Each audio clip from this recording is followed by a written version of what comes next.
मैं ये कहानी लिखते हुए भी खुद को कई बार रोक चुका हूँ, क्योंकि ये सिर्फ डरावनी कहानी नहीं है। ये एक ऐसी घटना है जो अब भी मेरे दिमाग में तस्वीर की तरह तैरती रहती है। लोग समझते हैं कि भूत प्रेत सिर्फ किस्सों में होते हैं, लेकिन कुछ अनुभव ऐसे होते हैं जो इंसान को मजबूर कर देते हैं कि वो यकीन करे कि इस दुनिया में हम अकेले नहीं हैं। ये कहानी मेरे जान पहचान वाले व्यक्ति आरव की है, जिसने अपने जीवन का सबसे भयानक अनुभव उसी समय किया जब उसे लगा था कि सब कुछ बस साधारण, सामान्य और रोजमर्रा जैसा है। ये घटना एक मिट्टी के सुनसान रास्ते पर हुई। एक ऐसा रास्ता जिसके बारे में कहा जाता है कि जो भी वहां रात में गया है वो बदला हुआ ही वापस लौटा है, अगर लौट कर आए तो।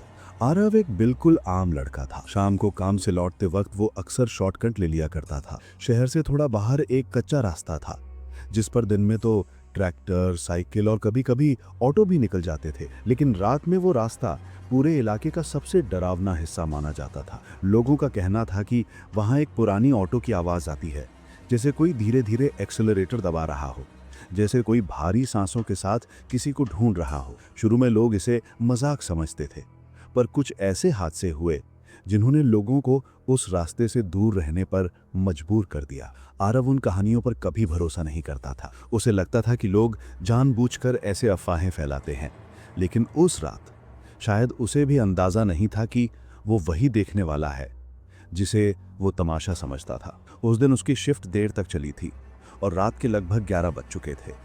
ऑफिस से निकलकर वो अपने घर जाने को तैयार हुआ और उसी समय उसे याद आया कि उसका स्कूटर पंक्चर हो गया था। कोई और ऑटो या कैब नहीं मिल रही थी, क्योंकि उस रास्ते से जाने वाले ऑटो वाले भी रात में डरते थे। कुछ दूर उसे एक पुराना पीला हरा ऑटो खड़ा मिला। ऑटो बिल्कुल बंद था, लेकिन किसी ने कहा, भैया उधर का ही रास्ता पकड़ लेना, ये ऑटो वाला कभी कभी बैठा भी लेता है। आरव ने सोचा कि आज बहुत थकान है, अगर ये ऑटो मिल गया तो अच्छा रहेगा। वो पास गया और पूछा, भैया यहाँ तक आए हैं, अब घर तक छोड़ देंगे? ऑटो के अंदर बैठे ड्राइवर ने धीरे से सिर उठाया। रोशनी कम थी, इसलिए उसका चेहरा ठीक तरह दिखाई नहीं दे रहा था।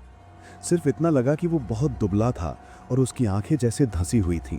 ड्राइवर ने धीमी आवाज में कहा, बैठ जाओ, रास्ता तो वहीं है। आरव को आवाज में कुछ अजीब सा महसूस हुआ, पर उसने सोचा कि शायद ड्राइवर थका होगा। वो ऑटो में बैठ गया और ऑटो धीरे धीरे आगे बढ़ने लगा। शुरुआत में सब कुछ बिल्कुल सामान्य लगा। हवा में मिट्टी की खुशबू थी, हल्की नमी थी, लेकिन जैसे जैसे ऑटो कच्चे रास्ते में उतरता गया, आसपास का माहौल बदलने लगा। पेड़ों की परछाइयां बहुत लंबी और टेढ़ी दिखाई देने लगी, जैसे वो हाथ बढ़ाकर ऑटो को पकड़ना चाहती हूँ। रास्ते पर दूर तक कोई स्ट्रीट लाइट नहीं थी, सिर्फ ऑटो की पीली रोशनी जो 4 कदम आगे तक ही दिखा पाती थी। हवा में अचानक ठंड बढ़ने लगी, इतनी कि आरव को लगा जैसे किसी बर्फीले मकबरे के भीतर हो। उसने ड्राइवर से बात करनी चाहिए, भैया आप रोज जाते हो क्या इस रास्ते से? लेकिन ड्राइवर ने कोई जवाब नहीं दिया। उसकी पीठ एकदम सीधी थी और उसके हाथ स्टीयरिंग पर इस तरह थे जैसे वो किसी लंबे अभ्यास से निकला हो। आरव को अजीब लगा। उसने फिर कहा, भैया घर कितनी दूर है? ड्राइवर ने सिर्फ इतना कहा, बस आ गया। लेकिन आवाज कुछ ऐसी थी जैसे कोई बहुत दूर से बोल रहा हो या किसी गहरे कुएं से आती आवाज हो। आरव को अब बेचैनी होने लगी। उसे लगा कि शायद वो गलत ऑटो में बैठ गया है। उसने मोबाइल निकाला, लेकिन मोबाइल में नेटवर्क नहीं था। हालांकि उस रास्ते में नेटवर्क पहले भी कमजोर था, पर पूरी तरह गायब होना असामान्य था। अचानक ऑटो ने एक मोड़ लिया और धीमा हो गया। सामने एकदम अंधेरा था और पेड़ों की जड़ें बाहर निकली हुई थी, जैसे कोई राक्षस जमीन से निकलने की कोशिश कर रहा हो। तभी आरव ने देखा कि रास्ते के बाईं ओर कुछ रखा हुआ है। देखने में लगा जैसे कोई पुराना ऑटो खड़ा हो, वही पीला हरा कलर, वही मॉडल, लेकिन ये टूटा हुआ था। सीटें फटी, हैंडल जंग लगा हुआ और उस पर मोटी धूल जमी थी, जैसे बरसों से किसी ने उसे छुआ नहीं हो। आरव घबरा गया। उसने ड्राइवर से पूछा, भैया ये ऑटो यहाँ कैसे? ड्राइवर ने कहा, वही है मेरा ऑटो। आरव का दिल तेजी से धड़कने लगा। उसने डरते हुए पूछा, तो ये वाला, ये कौन सा ऑटो है? ड्राइवर धीरे धीरे पीछे मुड़ा। उसकी आंखें अब बिल्कुल काली थीं। चेहरा पूरी तरह सूख चुका था, जैसे त्वचा हड्डियों पर चिपकी हुई हो। उसके होठों पर हल्की मुस्कान थी, एक ऐसी मुस्कान जो इंसान की नहीं थी। वो बोला, मैं उसे लेने आया हूँ जो उस रात मुझे नहीं बचा पाया था। आरव समझ नहीं पाया। उसने डरकर पूछा, कौन, किसको? ड्राइवर ने लंबी सांस ली और बोला, तुम्हें। ऑटो अचानक रुका और उसका इंजन की आवाज खड़खड़ाने लगी। फिर एकदम बंद हो गया। हवा में एक ऐसी खामोशी फैल गई जैसे दुनिया ही थम गई हो। आरव ने पीछे देखने की कोशिश की, लेकिन ऑटो की पीली रोशनी अचानक लाल हो गई और फिर मिट्टी का रास्ता ऐसे बदलने लगा जैसे वो जिंदा हो, जैसे मिट्टी खुद सांस ले रही हो। पेड़ हिल नहीं रहे थे, लेकिन उनकी परछाइयां हिल रही थी, जैसे वो करीब आना चाहती हो। अचानक पीछे के शीशे में आरव ने एक और ऑटो देखा, वही टूटा हुआ ऑटो, लेकिन उस ऑटो में कोई बैठा हुआ था। एक आदमी जिसका सिर पीछे लटका हुआ था और चेहरा खून से भरा हुआ था। उसकी आंखें सीधी आरव पर टिकी हुई थी। वो धीरे धीरे हाथ उठाकर इशारा कर रहा था, जैसे कह रहा हो कि उधर मत जाओ, देर हो जाएगी। आरव ने चिल्लाया, मुझे उतार दो, मुझे घर जाना है। लेकिन ड्राइवर ने गहरी आवाज में कहा, कभी कभी घर जाने का रास्ता वापस नहीं ले जाता। ऑटो खुद ब खुद गड्ढों में उतरने लगा। मिट्टी से धूल उठने लगी। हवा में किसी और के कदमों की आवाज आने लगी, जैसे कई लोग ऑटो के साथ दौड़ रहे हों। फिर पेड़ों के पीछे से साए निकलने लगे, काले, लंबे, जिनके हाथ जमीन तक पहुंचते थे। वो जैसे तैसे चल नहीं रहे थे, बल्कि हवा में तैरते हुए ऑटो के करीब आ रहे थे। आरव का दिमाग सुन्न पड़ गया। ऑटो अचानक ऐसी जगह जाकर रुका जहां रास्ता ही नहीं था, सिर्फ एक बड़ा सा गड्ढा जिसमें बरसों पुरानी चीजें दबी हुई लग रही थीं। मिट्टी की सतह पर किसी पुराने हादसे के निशान जैसे दिख रहे थे, जैसे कोई ऑटो यहां गिरा हो और शायद बाहर ना आया हो। ड्राइवर ने कहा, यहीं खत्म हुआ था मेरा सफर और यहीं खत्म होगा तुम्हारा भी। लेकिन उसी समय तेज हवा चली और टूटा हुआ पुराना ऑटो खुद ब खुद स्टार्ट हो गया। उसकी हेडलाइट एक पल के लिए जली और सीधे ड्राइवर के चेहरे पर पड़ी। उस रोशनी में आरव ने देखा, ड्राइवर का चेहरा हड्डियों तक सड़ा हुआ था। उसके कपड़े फटे, लहूलुहान और उसकी गर्दन पर गहरा कट था, जैसे वो खुद किसी भयंकर हादसे में मारा गया हो। पुराने ऑटो में बैठा आदमी अचानक चिल्लाया, भाग, अभी भाग। आरव ने हिम्मत जुटाई और ऑटो से कूद गया।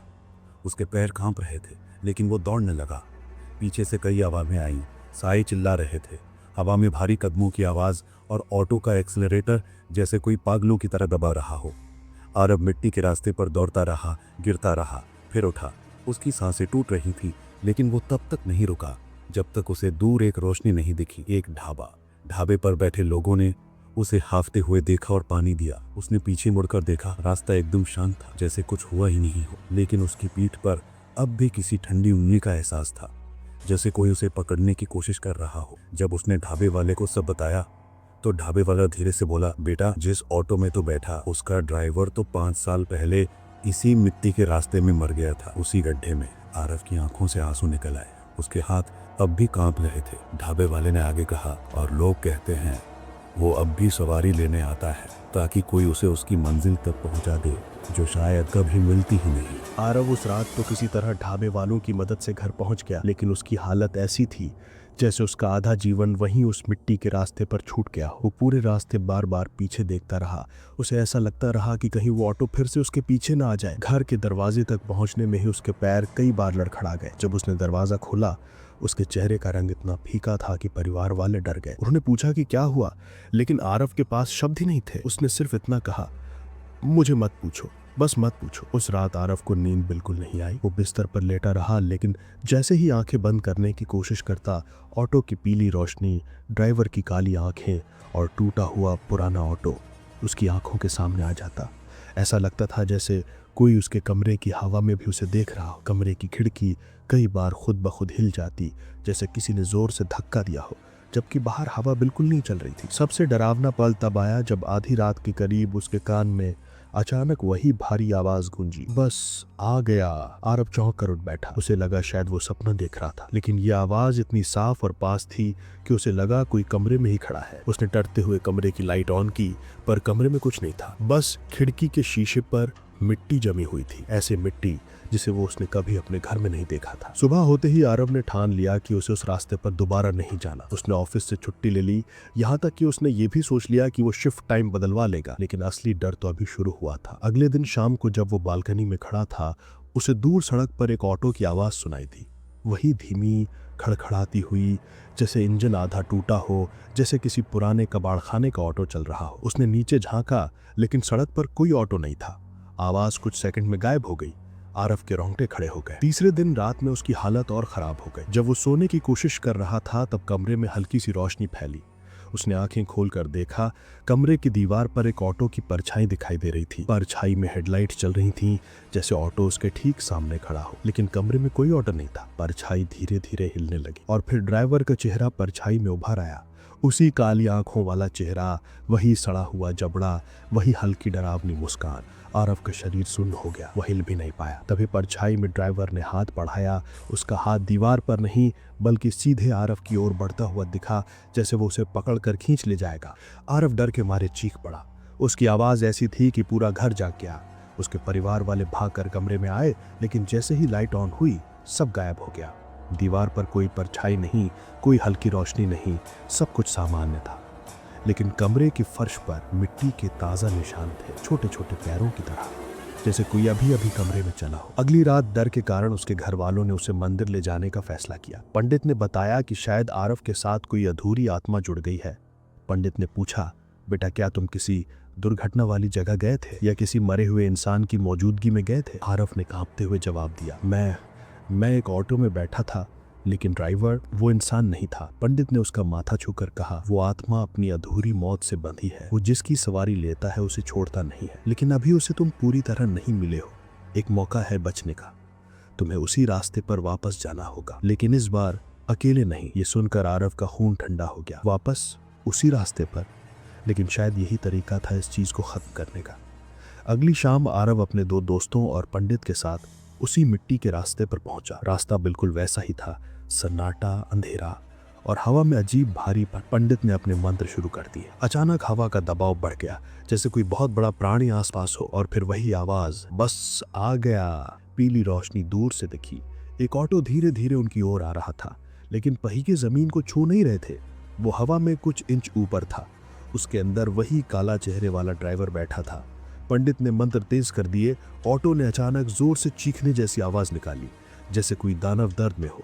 ड्राइवर की परछाई धुंधली होने लगी, हवा तेज हुई, मिट्टी उड़ने लगी और ऑटो धीरे धीरे गायब होने लगा। उसकी हेडलाइट आखिरी बार जली और फिर एकदम बुझ गई। सन्नाटा छा गया, अंधेरा शांत था, रास्ता बिल्कुल खाली था। पंडित ने कहा, अब ये आत्मा भटकती नहीं रहेगी, इसका चक्र टूट गया है। आरव ने गहरी सांस ली, जैसे सालों से उसका सीना दबा हुआ था और अब खुला हो। उसके चेहरे पर पहली बार राहत दिख रही थी।